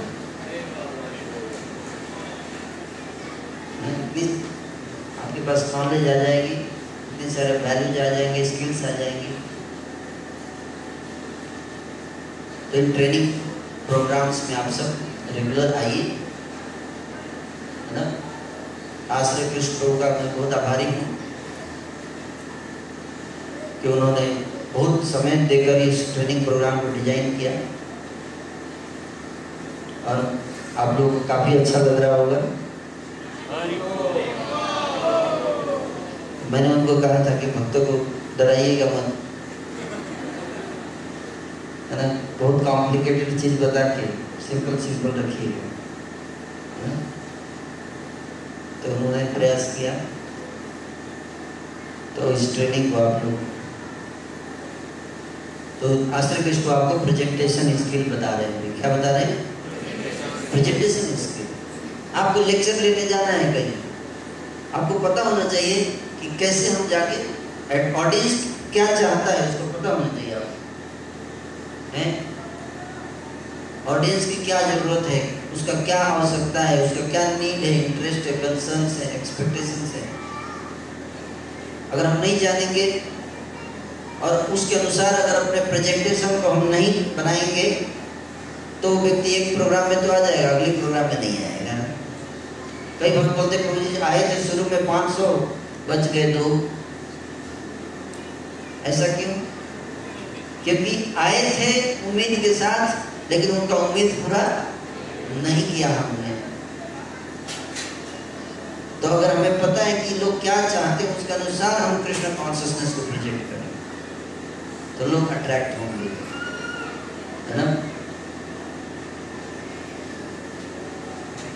वही चाय फुटपाथ पे मिलती है 5 रुपए एक कप, वही चाय ताज होटल में जाइए तो 500 रुपए में एक कप। अंतर क्या है? प्रेजेंट करने का तरीका।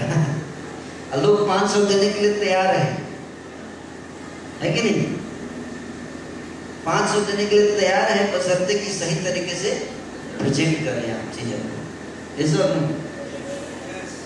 उचित तरह से हमारा फिलॉसफी तो वही है, कैसे आप पैकेजिंग कर रहे हैं वो बड़ा इंपॉर्टेंट है कि नहीं। तो बड़ी बड़ी कंपनियों के ब्रांड जो है पैकेजिंग पे बहुत पैसा लगाते हैं। पैकेज देख के लोग खरीद लेते हैं, इतना अट्रैक्टिव होता है।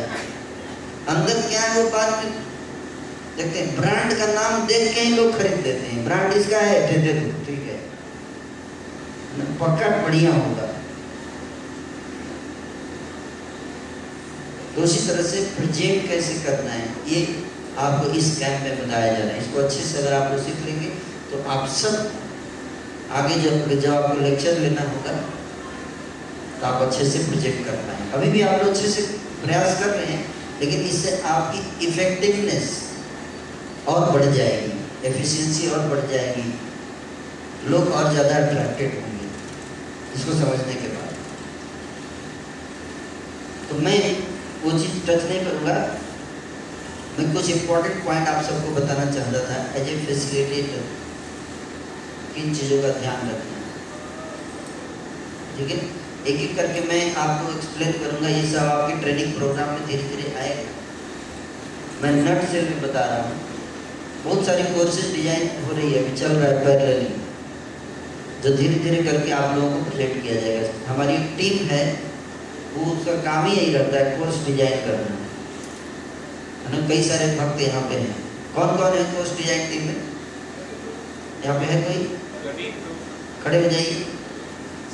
ये सब भक्त लोग के प्रयास है, देखिए लवित प्रभु हैं, खड़े हुए हैं, और दीपक कटारिया प्रभु भी खड़े हो जाओ, शर्मा क्यों रहे हैं। और कौन है पीछे? हैं? कमल प्रभु है ना, और भी है ना, और भी कई सारे भक्त हैं ना, जो हो सकता है नहीं आए हो। Thank you. इन्होंने बनाया था दीक्षा प्रिपरेशन कोर्स, है ना, जो आप लोगों को है ना 6 मॉड्यूल में दिया था। अभी एक और कोर्स बना रहे हैं, भक्ति परीक्षा ट्रेनिंग कोर्स, भक्ति परीक्षा कैसे लेना है उसके ऊपर, तो भी आपकी ट्रेनिंग प्रोग्राम में आएगा धीरे धीरे, है ना। वो पूरा आपको समझ में आ जाएगा, कैसे प्रोग्राम शुरू करना है, कैसे आगे बढ़ाना है, किस लेवल पे क्या करना है, सब कुछ बताएंगे। तो कोर्स डिजाइन टीम में जो नाना प्रकार की कोर्सेज डिजाइन करती है ना, और फिर आपको प्रोजेक्ट किया जाएगा, आपको ट्रेन किया जाएगा आप सबको उसमें, और फिर आप दूसरों को ट्रेन कर सकते हैं, है ना। तो एक डिवोटी प्रचारक बनने से पहले एक अच्छा डिवोटी बनना है। क्या बनना है? अच्छा डिवोटी। तो एक अच्छे डिवोटी के 9 गुण होते, 9 डायमेंशन होते हैं हमारे डिवोशनल लाइफ में। 9 डायमेंशन कितने? 9 चीजों का ध्यान रखना पड़ता है। पहला है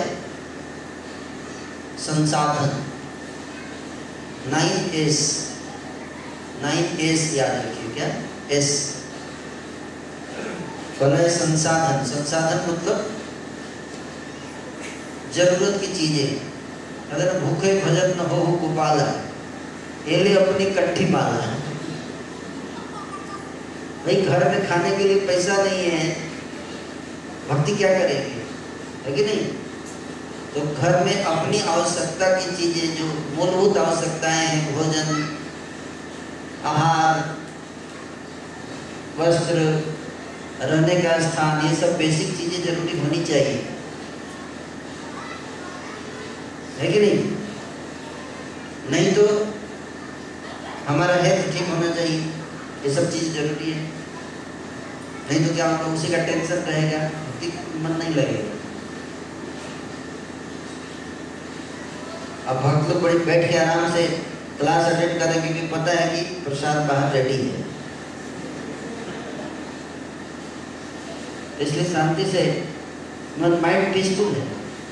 नहीं तो कब खत्म होगा क्लास, जाना अपना बनाना भी है, अभी कुछ हुआ नहीं, पता नहीं सब्जी है कि नहीं है, रोटी कहाँ, आटा खत्म तो नहीं हो गया कहीं, वो सब दिमाग में घूमता रहेगा, है कि नहीं। तो अगर हम हमारे लाइफ में जो हमारी आवश्यकता की चीज़ें हैं वो बढ़िया से रेडी हैं, तो हमको इतना टेंशन नहीं रहेगा, तो हम भक्ति में फोकस। इसलिए हर गृहस्थ भक्त को इसमें ट्रेनिंग होनी चाहिए कि कैसे वो अपनी अर्निंग जो है वो अच्छा करे। ये पहला चीज ट्रेनिंग, यहाँ से शुरुआत होती है भक्ति। भक्ति हरे कृष्णा से तो है, वो तो ठीक है, लेकिन ये भी बहुत इंपॉर्टेंट एस्पेक्ट है ना। तो पहला क्या है? संसाधन। दूसरा समय, टाइम मैनेजमेंट। क्या? टाइम मैनेजमेंट, कैसे समय को मैनेज करना है ताकि आप हर चीज के लिए समय निकाल सको। आप गृहस्थ के रूप में आपको नौकरी करनी है, व्यवसाय करना है, अपने प्रोफेशन को भी देखना है, घर पे फैमिली को देखना है, अपनी भक्ति देखनी है, साधना भी करना है, प्रचार भी करना है। कितने हो गए? इतनी सारी चीजों को आपको बैलेंस करना है, अपना हेल्थ भी देखना है, ये सब है। तो अगर हमको पता नहीं कि कैसे टाइम मैनेज करना है अच्छे से, तो टाइम मैनेजमेंट भी एक स्किल है। क्या है? स्किल। तो आने वाले सेशन में आपको ट्रेनिंग दिया जाएगा टाइम मैनेजमेंट कैसे मैनेज करना, बैलेंस करना है सारी रिस्पॉन्सिबिलिटी की।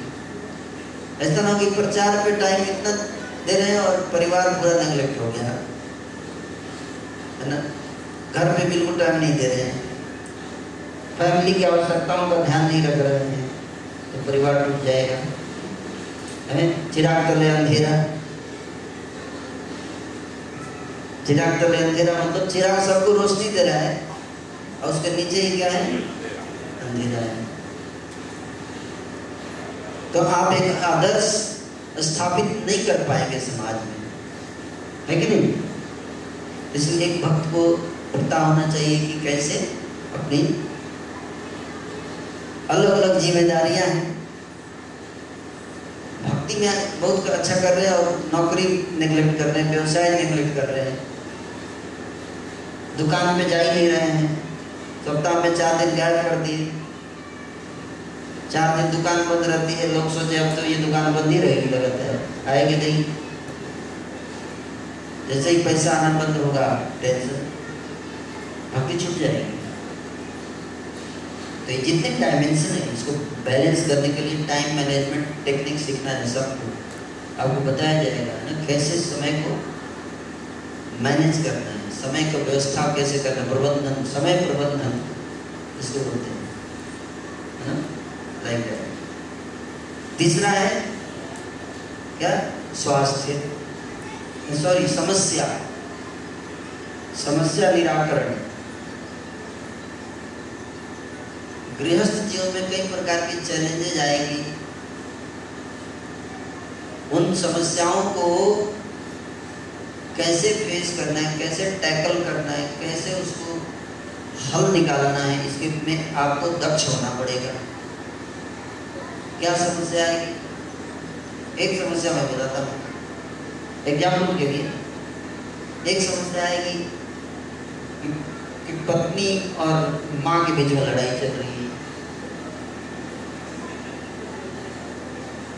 दोनों प्रिय हैं आपको, क्या करेंगे आप? कैसे उसको हल करना है, दोनों को खुश करना है, संतुष्ट करना है,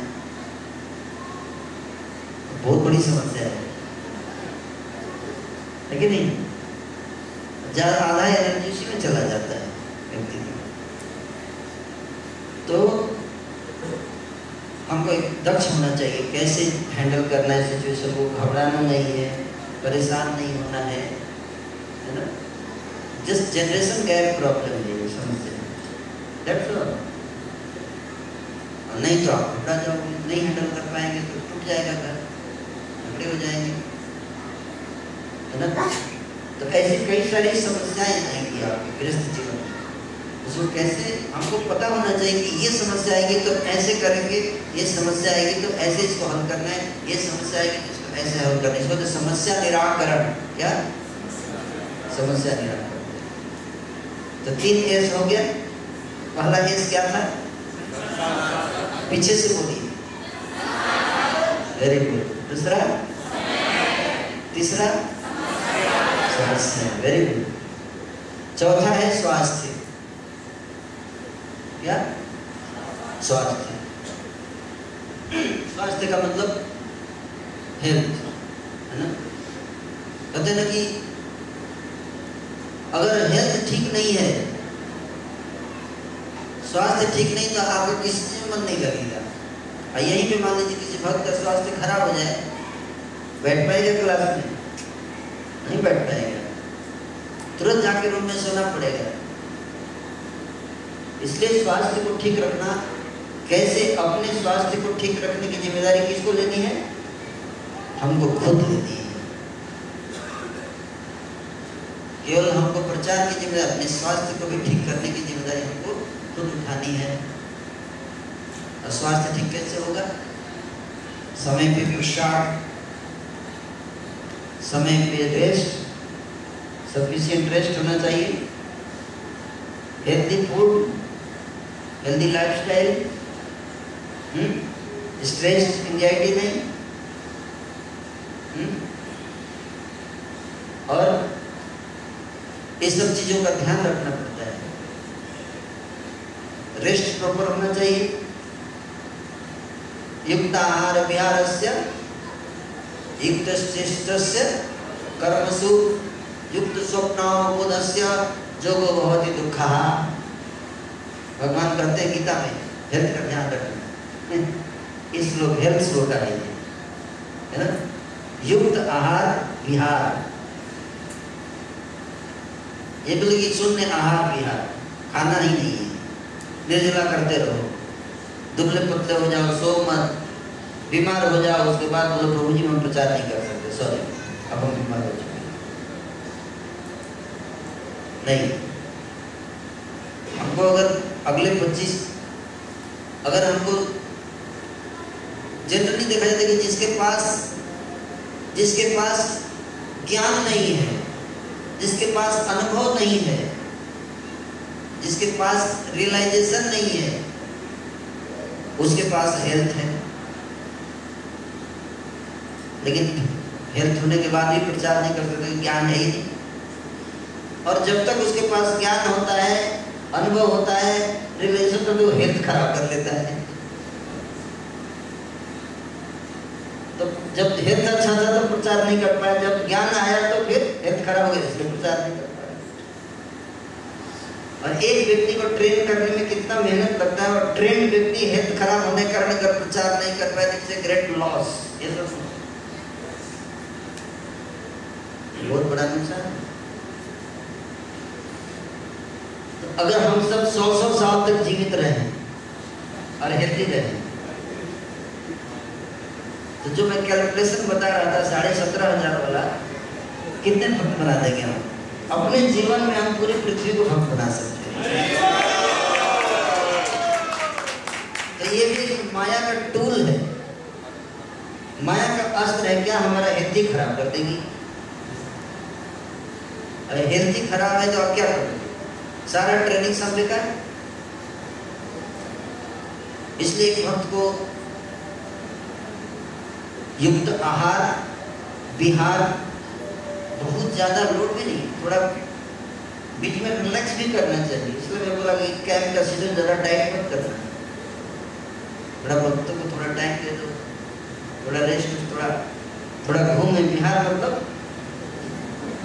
यहाँ तो थोड़ा घूमने का टाइम मिलना चाहिए, थोड़ा जाके गंगा जी के किनारे थोड़ा टहल सके, भक्त रिलैक्स। भगवान बोल रहे हैं, मैं नहीं बोल रहा हूँ। क्यों नहीं तो इतना एक के ऊपर एक लादते जाएंगे, अच्छी चीजें भी बहुत ज्यादा ओवरलोड कर देते हैं, व्यक्ति स्ट्रेस में आ जाएगा, है ना। तो कभी अपने लाइफ में सफिशिएंट रिलैक्स भी, कुछ टाइम मिलना चाहिए अपने लिए। क्या कहते हैं इसको? अपने लिए। किसके लिए? अपने लिए, अपने हेल्थ के लिए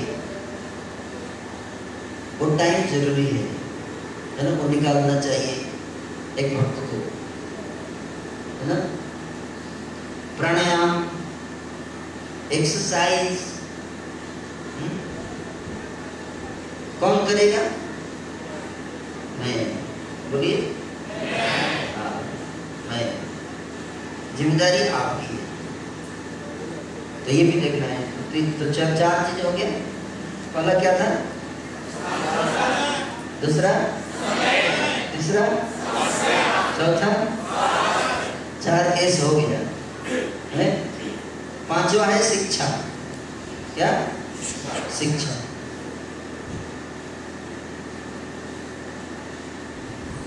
ओके, तो शिक्षा से पहले हम लोग थोड़ा कीर्तन करेंगे। ओके,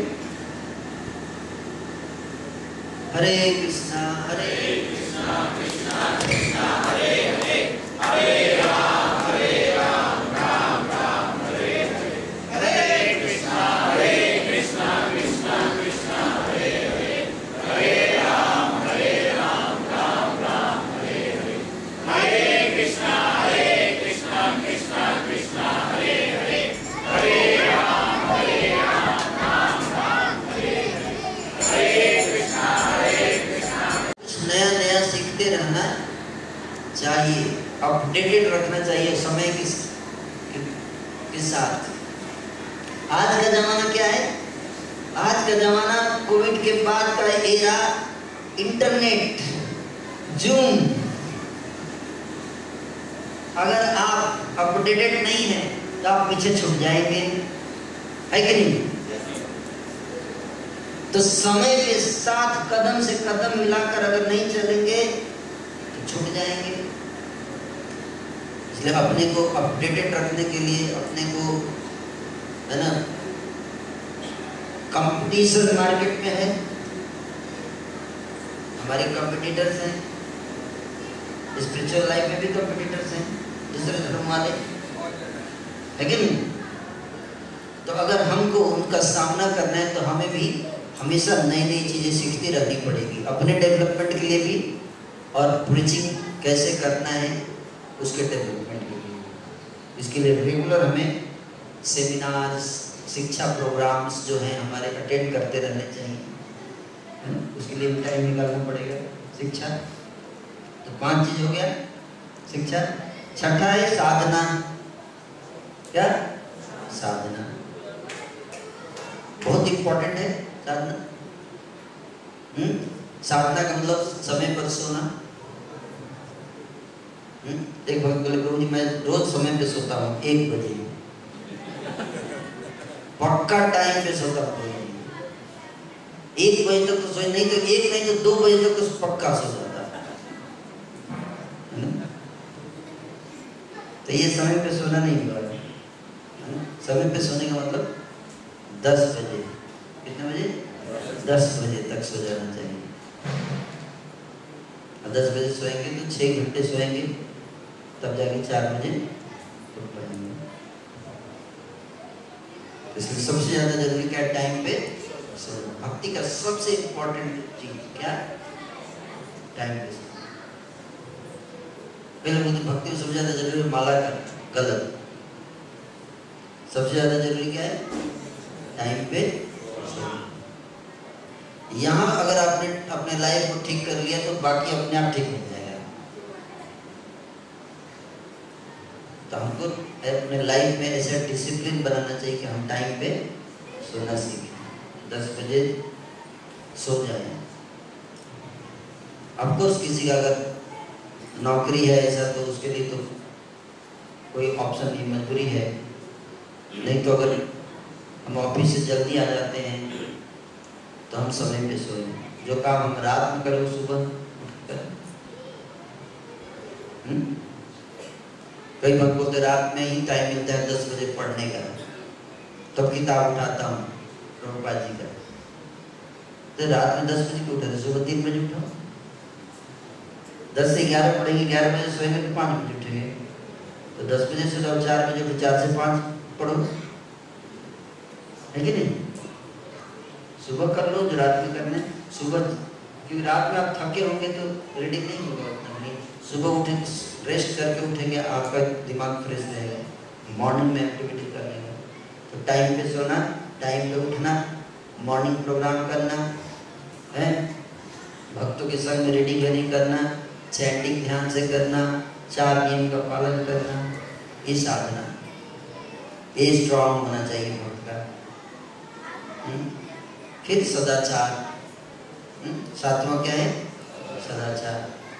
सदाचार मतलब वैष्णव एटिकेट, मर्यादा। कैसे बात करना है, कैसे व्यवहार करना है, वैष्णव व्यवहार, माता जी से कैसे व्यवहार करना है, छोटे बच्चों से कैसे व्यवहार करना है? अपने जूनियर से कैसे व्यवहार करना है, अपने सीनियर से कैसे व्यवहार करना है, अपने बराबर वाले भक्तों से कैसे व्यवहार करना है, बाहर पब्लिक से कैसे व्यवहार करना है, नॉन डिवोटी से कैसे व्यवहार करना है, दुष्ट लोगों से कैसे व्यवहार करना है? इसको कहते क्या? एटिकेट। क्या कहते हैं? एटिकेट। अपने परिवार के फैमिली मेंबर से कैसे व्यवहार करना है, माता पिता से कैसे व्यवहार करना है, रिलेटिव से कैसे व्यवहार करना है, जानवरों से कैसे व्यवहार करना है, गाय से कैसे व्यवहार करना है, कुत्ते से कैसे व्यवहार करना है, कॉकरोच से कैसे व्यवहार करना है, हर चीज, पेड़ पौधों से कैसे व्यवहार करना है, देवताओं से कैसे व्यवहार करना है ना? इसको कहते हैं क्या? सदाचार, आचरण, है ना? आचरण। तो आचरण हमारा उच्च गुण। आपकी लाइफ में बहुत सारी समस्याएं कम हो जाएंगी अगर हम सदाचार को समझ जाएंगे। ये हमारे ज्यादातर स्ट्रेस, ये सब चीजें कम हो जाएंगी अगर हम वैष्णव सदाचार का पालन करेंगे। तो इसलिए सदाचार। और 8वां क्या है? संबंध, रिलेशनशिप। क्या? संबंध। अगर सदाचार होगा तो संबंध अपने आप अच्छा हो जाएगा। संबंध अगर बढ़िया नहीं है तो कभी संकीर्तन कर नहीं पाएंगे आप। इसलिए आपस में रिलेशन बहुत स्ट्रांग होना चाहिए। जीवन में आनंद का स्रोत क्या है? संबंध। आपके पास कितना भी पैसा हो, ठीक है, लेकिन आपके पास आपके घर में झगड़ा चल रहा है, नींद आएगी? नहीं आएगी। मन मुटाव चल रहा है, कोल्ड वार,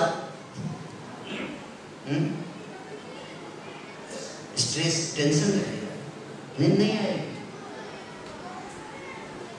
इसलिए संबंध को बहुत मजबूत करके रखना चाहिए। अपने जूनियर से कैसे संबंध बनाना है, इक्वल से, सीनियर से भी अच्छा संबंध कैसे रखना है?